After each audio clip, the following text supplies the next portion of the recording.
Well, what is going on, YouTube? Welcome back to A Therapeutic Edge. Today on the table in front of us, we've got a classic. This is the Lionsteel SR1, or Moletta Design SR1. Lionsteel makes really interesting knives. This has been around for, well, going on a decade. And it is still an astonishing knife. It is an integral aluminum frame. It has a hardened steel lock bar. It has this over travel stop / locking mechanism, which is really easy to use. It has an absolutely gorgeous D2 steel blade, back when D2 steel wasn't nearly as common as it is, and it is an enormous chunk of D2, and yet it comes down to a really excellent edge. This is just a superb pocket knife. Now, I got this in trade. That is how I'm getting a lot of my knives these days, the world being what it is, and you know.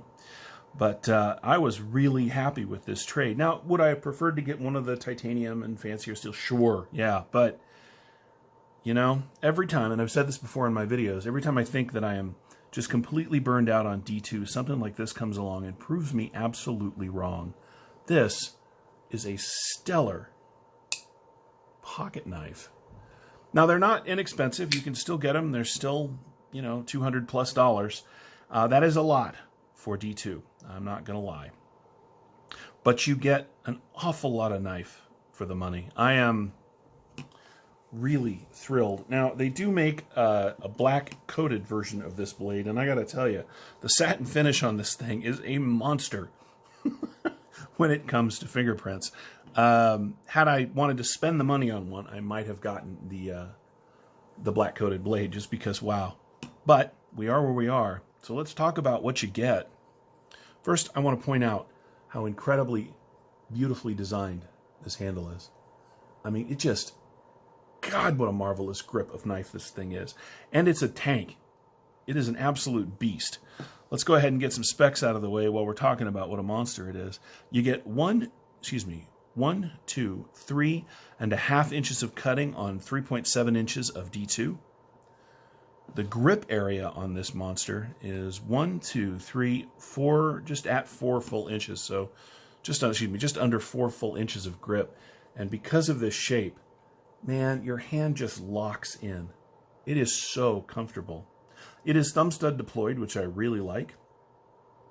The one thing I don't like is that they have a, well, you need a pivot tool to do this. And I've actually reached out to Lionsteel to see if I can get one, because I like to be able to maintain my knives. Now, originally this thing came in a wood box that was all milled out, so this sat in it beautifully, and it came with the tool so that you could adjust and move the pocket clip and adjust the pivot. Unfortunately, because I got this on the, you know, in a trade on the secondary market, those items were not with the knife. So I'm working that out now.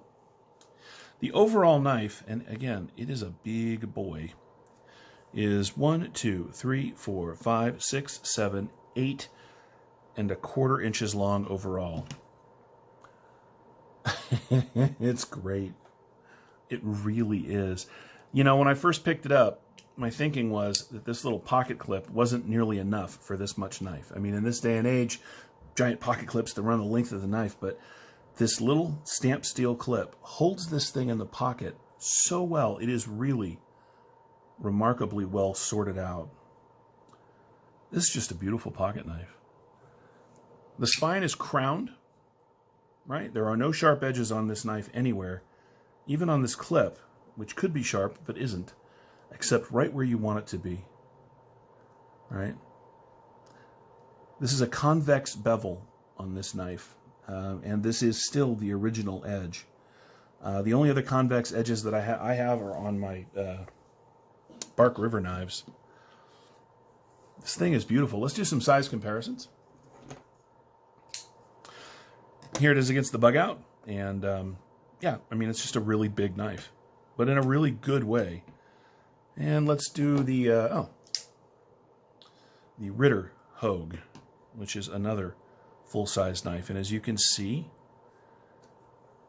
the Lionsteel's just a little bigger. This is a big handful of knife. The action on it is superb. Now, again, this one is on the secondary market, right? And yet it is smooth. It will drop shut with just a little wiggle. Thumb studs are easily accessible and out of the cutting path, which I really like, right? The cutting path is right through here. The thumb studs are set behind that, so they do not interfere. Overall ergonomics on this knife are just out of this world. They really are. Now, this pocket clip does have a bit of a rise right here, as you can see, and that will catch your fingers a little bit. This could be, while it is an excellent clip in the pocket, you know, a slightly better design could be had here. But interestingly enough, because it just threads down on the back of the knife, which means it is reversible, right? It's totally ambidextrous. Another one could be made, and I might look into that. We'll see. I mentioned it's got this roto lock on it, which is their version of a over travel stop and a locking mechanism. When you spin it this way, it locks the knife open. When you spin it this way, you can, of course, close the knife. It's really nice. I don't generally love these locks like this, but I have a very similar lock on my DPX Hest, and I've come to appreciate it on a knife like that. And this really is, despite its sort of elegance, is designed to be a hard-use knife. God, I think it's just wonderful. I keep saying that, but, you know, that's the way it goes. Now, again, this is an old knife. These are out there on the secondary market. You can still get them new. Lionsteel has a whole bunch of more high-end stuff even than this. But, man, what a stellar design. Just beautiful. Just enough milling on the titanium body to give it just enough grip so it doesn't slide around in your hand. No sharp edges, as I've said. You know, the proprietary pivot tool is kind of a bummer, but either I will find one or somebody will come along and tell me what I can use instead. Let's go ahead and weigh it out while we've got it up here on the table.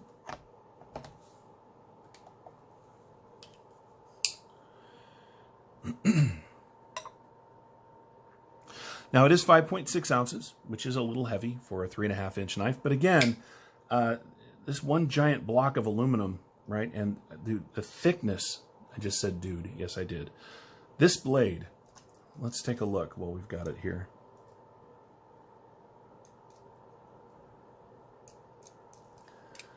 Back here at its thickest spot, this is oh man, that light's bad today. 4.45 millimeters. Over 4 millimeters. That is, what is that in?